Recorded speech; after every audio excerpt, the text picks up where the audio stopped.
Bom, gente, vamos seguir aqui com nosso trabalho.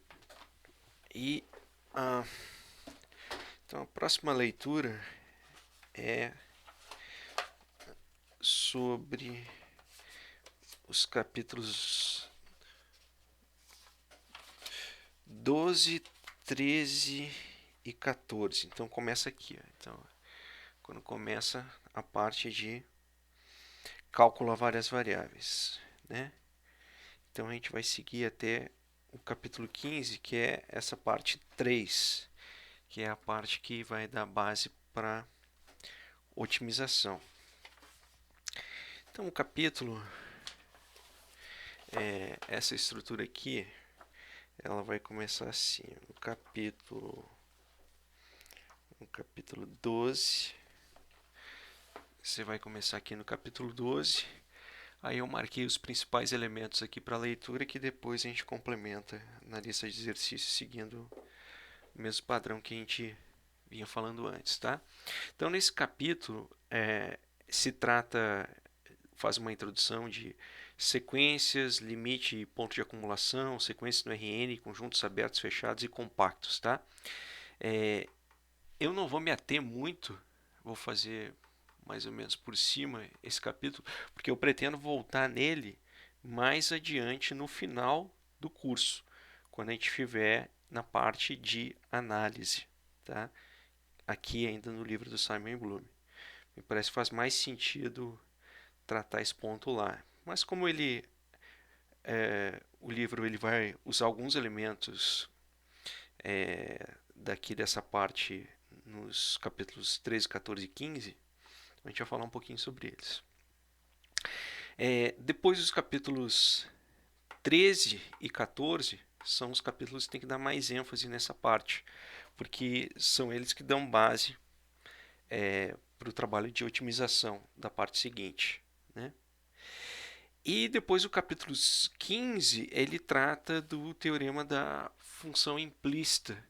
Mas também isso aqui não é um capítulo que eu vou dar muita ênfase. De repente eu coloco algum exercício ali na lista, porque vocês vão trabalhar muito disso daqui ainda na disciplina de micro, tá?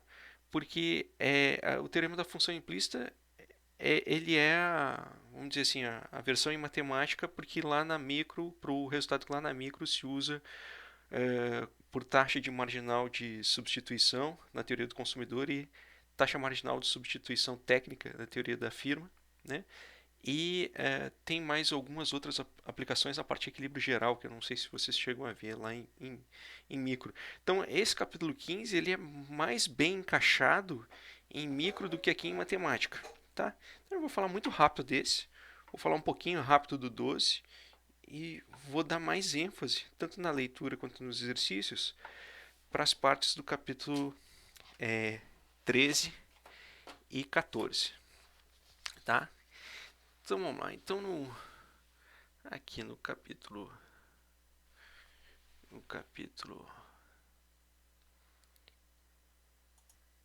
Tá, então aqui no capítulo 12 vai começar a explicar ou lembrar para o leitor o que é uma sequência. Tá? Uma sequência é uma associação de números com um sistema de contagem. Tá? Então o que acontece? Você pode ter uma sequência do tipo assim, igual essa sequência do exemplo 12.1 B1, 1,5, 1/3, 1/4, 1/5 e por aí vai. Né? Então o que você está associando? Você está associando que isso daqui é 1 dividido pelo primeiro elemento da contagem, 1. 1 dividido pelo segundo elemento da contagem, 2. 1 dividido pelo terceiro elemento da contagem, 1 dividido pelo quarto elemento da contagem, 1 dividido pelo quinto elemento da contagem. Então, genericamente, isso daqui é uma sequência 1 sobre x n, onde a reticência aqui pode estar indicando para a gente que o n está indo para o mais infinito. E você sempre vai entender, quando você está falando de sequência, que o n é um número natural, certo? Então, sempre que você falar de sequência, você está imaginando que você está lidando com um número que aparece depois outro número, depois aparece outro número, depois aparece outro número. Cada um desses números, pela ordem com que eles aparecem, eles são indexados com um número natural. Ou seja, alguma coisa você conta no dedo. O primeiro que apareceu, o segundo que apareceu, o terceiro que apareceu, o quarto que apareceu e por aí vai. Tudo isso daqui são sequências. E é depois que você define o que é uma sequência, é que passa a ter sentido a ideia de limite, né? Porque, por exemplo, olha essa sequência que a gente começou a marcar aqui. Ó. Então, ela está 1 sobre 1, depois 1 sobre 1 meio, 1 sobre 1 terço, 1 sobre 1 quarto. Então, quando você olhar para os números, isso daqui está marcando quem? A primeira é 1, a segunda vai ser 0,5, a terceira vai ser 0,33, a outra vai ser 0,25, a outra vai ser 0,2 e por aí você vai. E analiticamente você está percebendo que essa sequência ela está indo para zero, ou seja, cada vez que você aumenta a contagem, o elemento correspondente da contagem está cada vez mais próximo de zero. E é isso que te baseia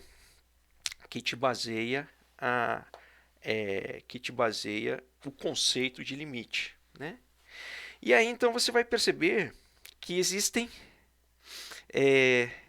três tipos de limites, né?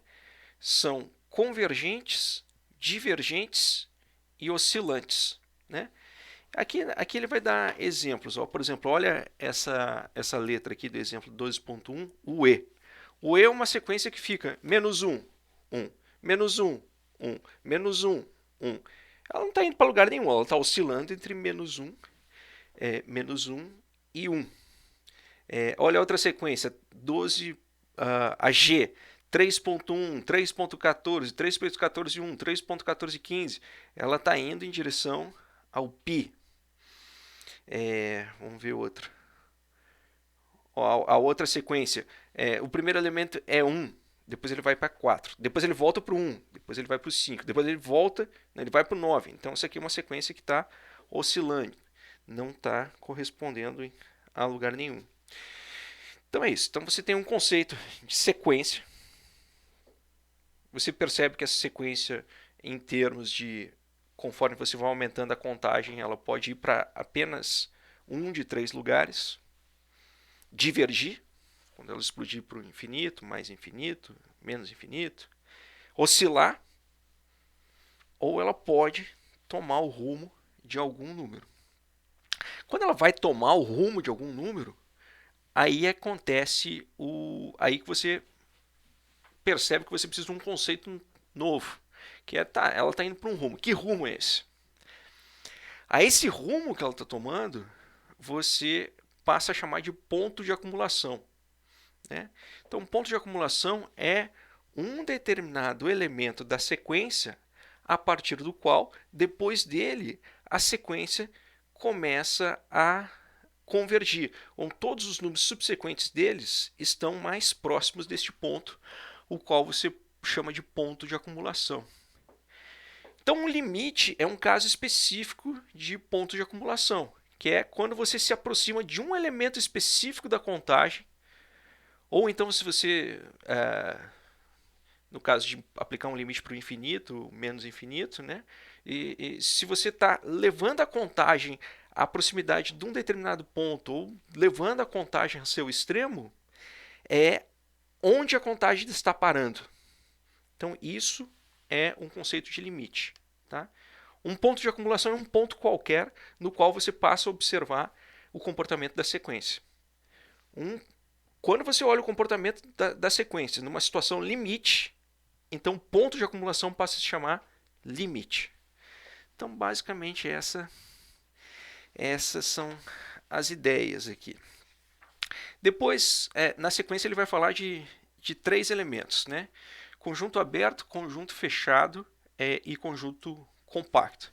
Essa parte aqui que eu não quero me ater muito, que eu vou voltar nela mais tarde. Mas aos conceitos de conjuntos abertos e fechados, certamente em cursos de matemática anterior e na escola, vocês já lhe foi passada a ideia do que é um conjunto aberto e um conjunto fechado no, no, no RN, né?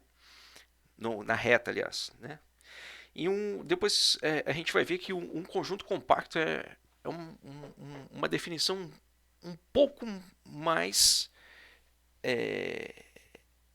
restrita do que seria um conjunto fechado, porque ainda podem existir casos de conjuntos que são fechados e só que as bordas deles não são delimitadas. Então, por exemplo, existem casos no RN onde as bordas do conjunto podem estar crescendo ilimitadamente e ainda assim eles podem ser considerados conjuntos fechados. Por isso você precisa de um conceito novo, um conceito adicional, que é o conceito de conjunto compacto. E isso vai ser útil principalmente para teoremas de otimização, notadamente os teoremas de Bolzano-Weierstrass e o teorema de Berge, que te garantem saber quando que uma função realmente vai ter um espaço, vai ter um máximo ou um mínimo num determinado tipo de conjunto. Mas isso são elementos que eu vou deixar mais para discutir mais para frente.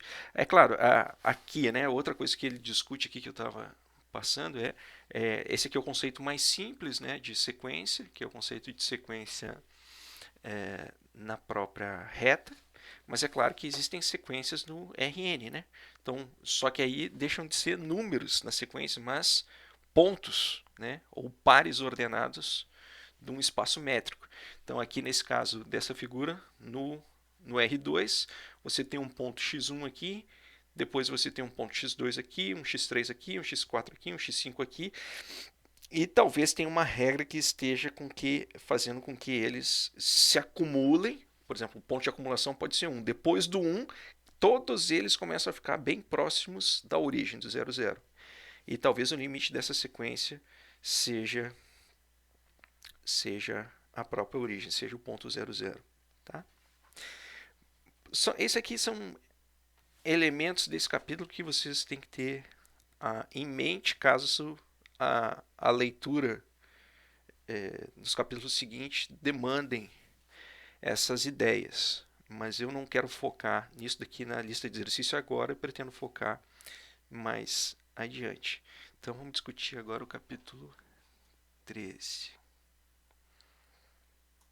Só um pequeno ponto aqui antes de avançar para o capítulo 13 no próprio epílogo do capítulo 12, ele está chamando a atenção que tudo isso daqui tem que ser retomado no capítulo 29, que é quando se começa a tratar a estrutura de matemática aqui do livro como uma estrutura de análise matemática.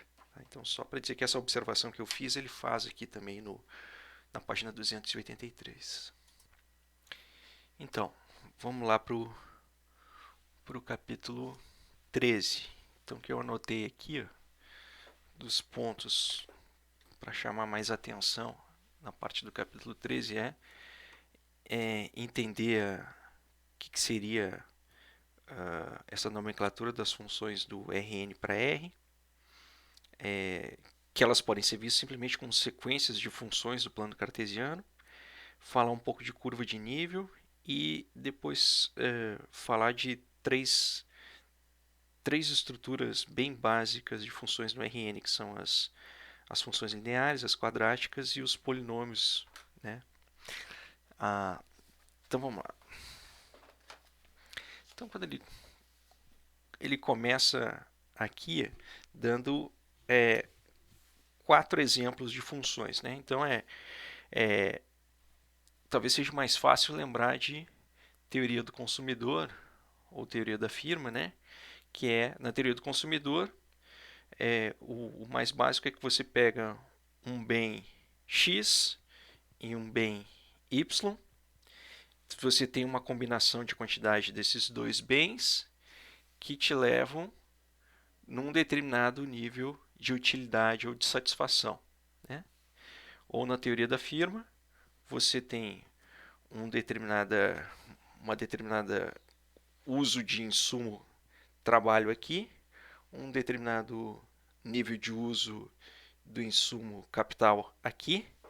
Essas duas coisas se projetam num plano cartesiano, o que reflete, por sua vez, num nível de produção. Então, existem várias combinações dos insumos trabalho e capital, aqui no plano cartesiano, que te levam a um determinado nível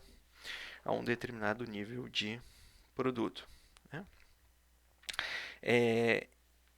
E aí, então, você já se deparou com alguns dessas perspectivas aí em cursos passados, né? Então, ele dá esses 4 exemplos aqui de funções: linear, Cobb-Douglas e insumo-produto, né? Então, na sequência, ele vai dizer, olha, quando você está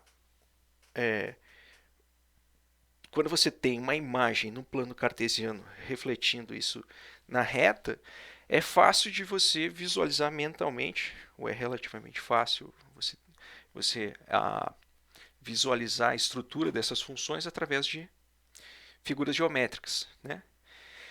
Porque quando você está com mais dimensões já começa a ficar mais complicado de conseguir visualizar essas coisas, né? Então ele vai te dar, olha, essas funções, então elas vão ter um shape, elas vão ter algum formato, tá? Então ele te dá, por exemplo, na figura 13.2, o que seria um gráfico dessa função? Y ao quadrado menos x ao quadrado. Vai ser um gráfico que vai formar uma estrutura que seria similar a uma sela de um cavalo, né? Onde na origem você tem um ponto que é máximo pela perspectiva x e ele é mínimo local pela perspectiva do y, né? Então aqui você vai ter uma outra função que é x ao quadrado mais y ao quadrado. Então ela está tendo uma função como se fosse um cone ou coisa parecida, onde ela vai ter um mínimo global que é 1,000. Aí então na sequência ele vai dizer, olha, mas você enxergar essas funções aqui no caso no R3, é a mesma coisa que você olhar sequências de fotografias na perspectiva do eixo X ou na perspectiva do eixo Y, né? Então olha aqui, ó, ele vai te dizer, ó, vamos fatiar a função x ao quadrado mais y ao quadrado. Vamos fatiá-la aqui. Ó. Então quando você vem da perspectiva do x, é como se você estivesse travando um determinado x aqui, menos 1. E aí você tira a fotografia da perspectiva do y. Ela vai ser assim. Aí você se aproxima até menos o x igual a menos o meio. A perspectiva vai ser essa daqui. Quando você chegar no x igual a 0, a perspectiva vai ser essa aqui. Aí então você muda a perspectiva. Aí você começa a vir e fatiar a função desse lado. Você vai observar a mesma coisa. E do outro lado, para o caso da cela, é a mesma coisa. Então, você olhar uma função no R3, né, mais do que no plano cartesiano, é simplesmente como você virar apropriadamente para essa função até você estar ortogonal a um determinado eixo e então tirar fotografias sequenciais dessa função de forma ortogonal a um eixo.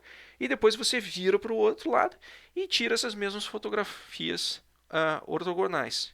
Então, aí nesse ponto ele vai dizer, olha, mas trabalhar com cálculo ou com diferenciação em mais dimensões é simplesmente você expandir o que a gente já fez antes no plano cartesiano, só que olhando fotografias ortogonais a cada eixo. Então é isso que ele fala nesse determinado ponto, né? Aí então ele tem um mapinha aqui, ó, que ele é bem interessante. Ele vai explicar que existe um tipo de recorte que você pode analisar nessas funções, que eles são chamados de curva de nível. Curva de nível como de um mapa, né? Então, não sei se você já tiver a oportunidade de ir olhar num loteamento, por exemplo, para ver a compra de um terreno, né? Então, quando você chega lá para comprar o terreno, o corretor lá da imobiliária, ele vai te mostrar um mapa grande do loteamento. E aí, então, no mapa ele vai te dizer, olha, o, o norte, onde está indo em direção ao centro, por exemplo, está vindo desse canto, do outro lado está indo ao sul, o sol nasce desse lado, se põe daquele lado, e aqui estão as curvas de nível. Um corretor de imóvel vai chegar e vai te mostrar as curvas de nível.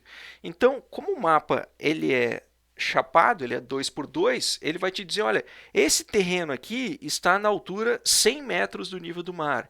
Este terreno aqui está na altura 20 metros do nível do mar. Esse terreno aqui está na altura 120 metros acima do nível do mar. Em geral, os terrenos, os lotes que estão em alturas maiores, eles são mais bem valorizados. Por questões de serem mais seguros em relação a alagamento e coisas desse tipo, né?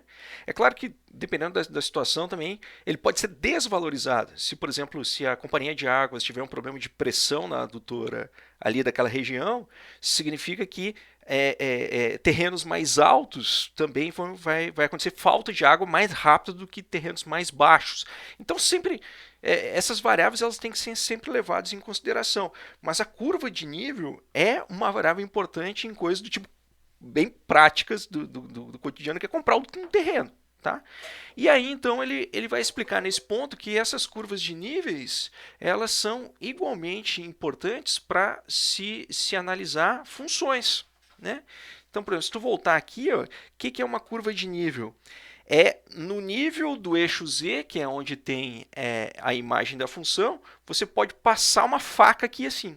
Quando você passar a faca nesse nível da função e colocar uma lanterna nesse tipo, você vai projetar no plano cartesiano o nível, a altura que ele está.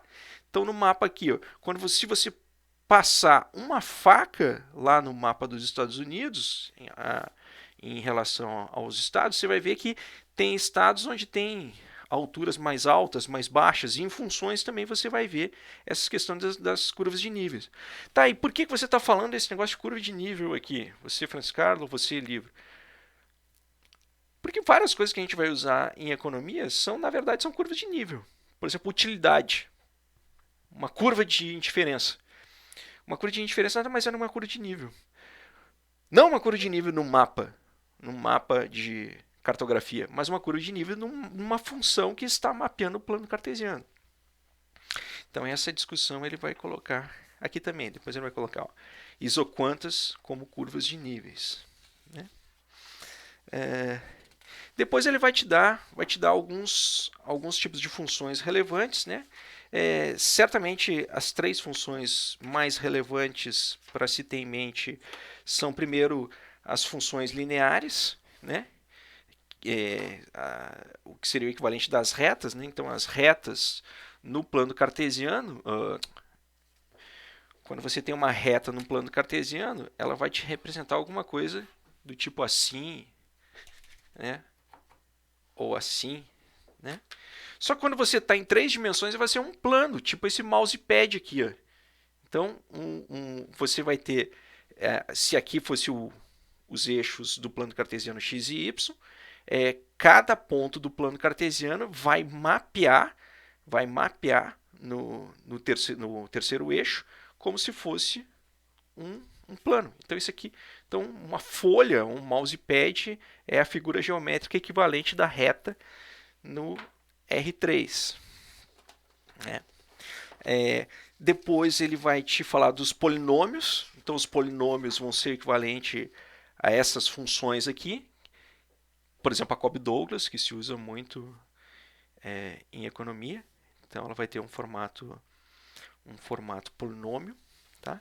E depois as formas quadráticas. As formas quadráticas são essenciais, principalmente em econometria. Tá? Em econometria e mais ainda quando você está trabalhando depois lá em econometria, quando você for trabalhar com máxima verossimilhança e tiver que descobrir que existem problemas que não tem como resolver analiticamente, ou seja, pegar a caneta e no papel e resolver eles na munheca, você vai precisar resolver eles numericamente, vai ter que fazer uma rotina do computador e deixar o computador tentando respostas até encontrar a ideal para o teu problema, tá? Você vai ver que as formas quadráticas, elas normalmente elas se revelam como hessianos de problemas de máxima verossimilhança. Isso é um exemplo, tá? Então basicamente tem em mente isso. As representações lineares de polinômios em forma quadrática.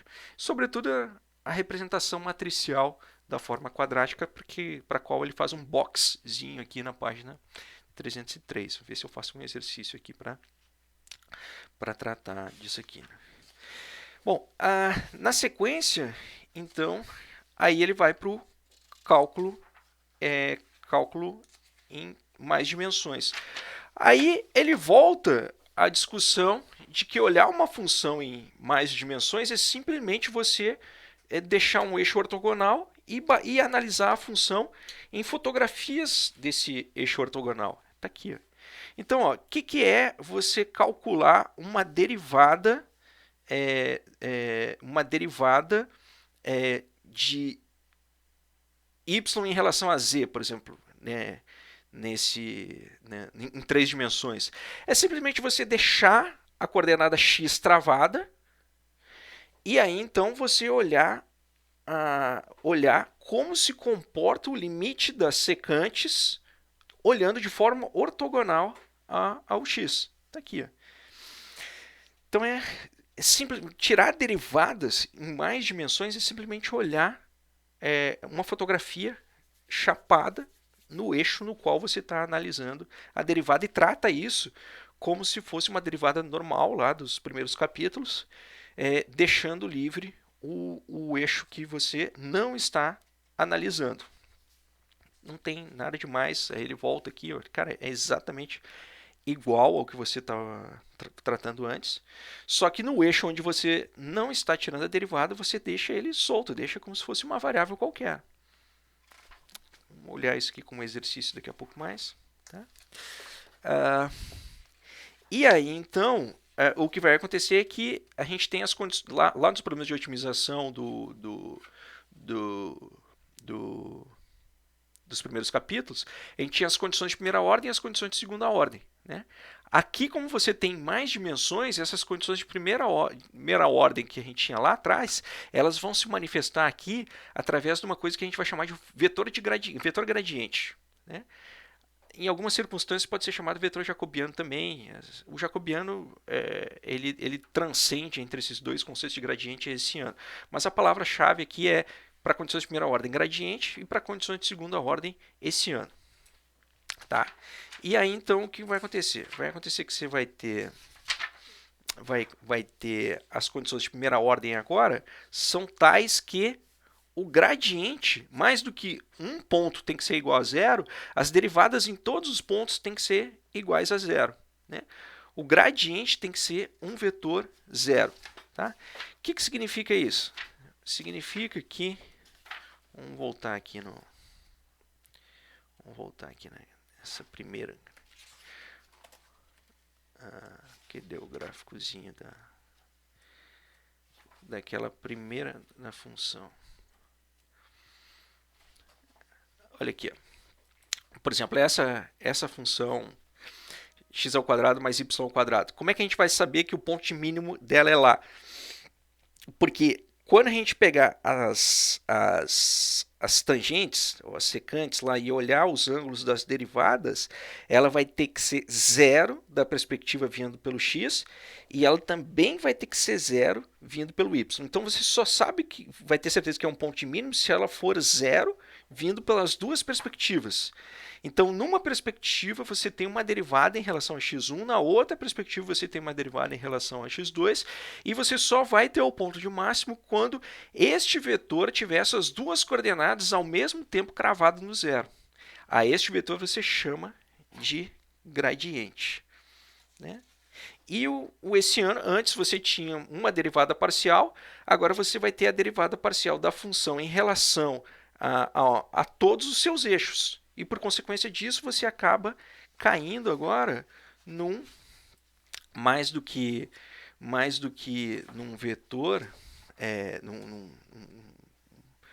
as derivadas parciais, você acaba trabalhando com uma matriz de derivadas parciais. E essa matriz é chamada de matriz hessiana ou matriz ou simplesmente hessiano, né?